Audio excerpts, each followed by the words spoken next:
நம்ம சேனல்லேருந்து தொடர்ந்தாப்பில் நீங்கள் வீடியோக்களை பார்க்க நினச்சிங்க இதுவரை நம்ம சேனலை சப்ஸ்கிரைப் பண்ணுங்க. சப்ஸ்கிரைப் பண்ணிங்க. கீழே பெல் சிம்பல் இருக்கும், அதையும் கிளிக் பண்ணிங்க. சரி வாங்க நம்ம வீடியோக்குள்ளே போகலாம்.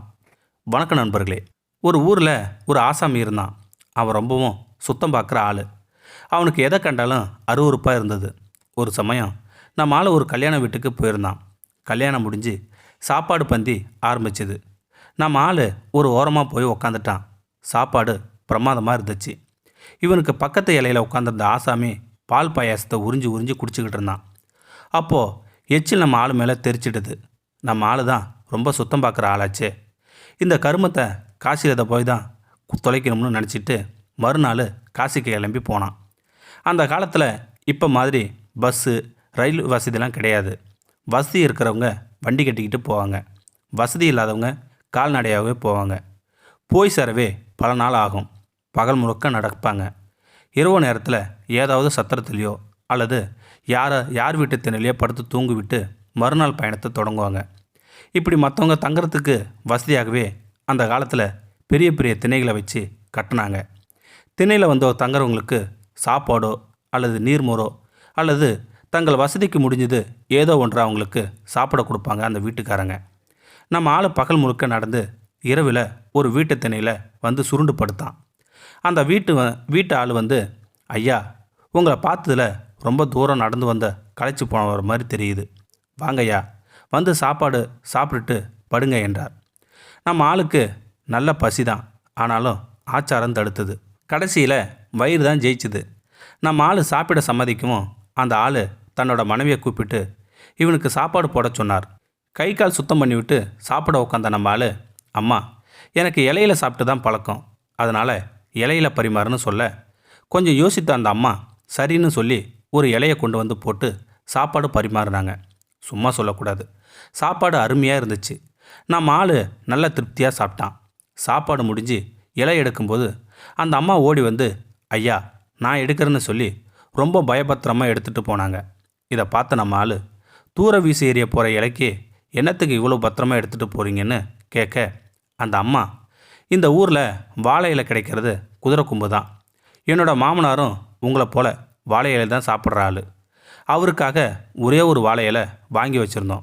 அவர் சாப்பிட்டதும் அதை கழுவி பத்திரமாக எடுத்து வச்சுருப்போம். நீங்கள் வந்து வாழை இலையில் தான் சாப்பிடுவேன்னு சொன்னதும் இலை இல்லைன்னு சொல்லவும் மனசு வரல. உங்களை பட்டினி போடவும் மனசும் வரல.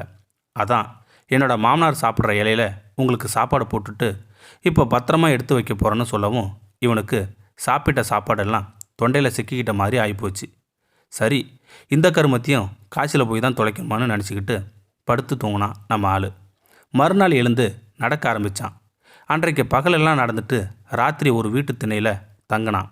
அந்த வீட்டம்மா இவனை பார்த்ததும், ஐயா, சாப்பாடு சூடாக இருக்குது, வந்து ஒரு வாய் சாப்பிட்டு படுங்க என்றதும் நம்ம ஆள் முன்னெச்சரிக்கையாக வாழை இலை வேண்டாம்னு சொல்லிவிட்டு தினமும் புழங்காத மண் பாத்திரம் இருந்தால் அதில் சாப்பாடு போடுங்கன்னு சொல்லி சொன்னான் நம்ம ஆள்.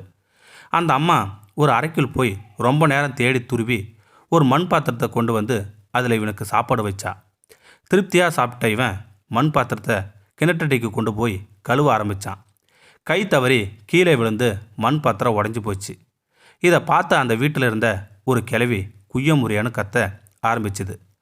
என் புருஷன் சாக கிடைஞ்ச கடைசி காலத்தில் இந்த பாத்திரத்தை தான் அவர் கை கிழவி வாய் கூப்பிளிப்பார். என்னோட கடைசி காலத்துக்கு இது உதவும்னு பத்திரமா வச்சுருந்தேன். அதை இந்த பாவி இப்படி போட்டு உடச்சிட்டானேன்னு அலறிச்சிது அந்த கிழவி. நம்ம ஆளுக்கு ஒரே மாதிரியாக ஆயிட்டுது. இருந்தாலும் இருக்கவே இருக்கு காசி, அங்கே போய் இந்த கருமத்தையும் தொலைச்சிடுவோம்னு நினச்சிக்கிட்டு படுத்தான் நம்ம ஆள். மறுநாள் எழுந்து நடக்க ஆரம்பித்தான். அன்னைக்கு ராத்திரியும் ஒரு வீட்டு திணையில் தங்கினான். அந்த வீட்டிலேருந்து பாட்டி இவனை சாப்பிட சொன்னான். இவன் முன்னெச்சரிக்கையாக இலை பாத்திரம் எதுவுமே வேணாம், நான் கையை நீட்டுறேன், நீங்கள் கரண்டியில் எடுத்து போடுங்கன்னு சொல்ல அந்த பாட்டியும் அது மாதிரியே செய்ய வயிறு நிறைய சாப்பிட்டு விட்டு திண்ணில் வந்து உக்காந்தான் நம்ம ஆள். அங்கேருந்த ஒரு மாடப்பிறையில் வெத்தலை பாக்கு எரிஞ்சுது. பாட்டி நமக்கு தான் வச்சிருக்கு போல இருக்குன்று நினச்சிட்டு இவன் பாக்கை எடுத்து வாயில் போட்டு கடித்தான். இவன் கடித்ததும் பாக்கு உடப்படுற சத்தம் வீட்டுக்குள்ளே இருக்கிற பாட்டிக்கு கேட்டுச்சு. பாட்டி குடுகுடுன்னு ஓடி வந்து என்னன்னு விசாரிச்சா.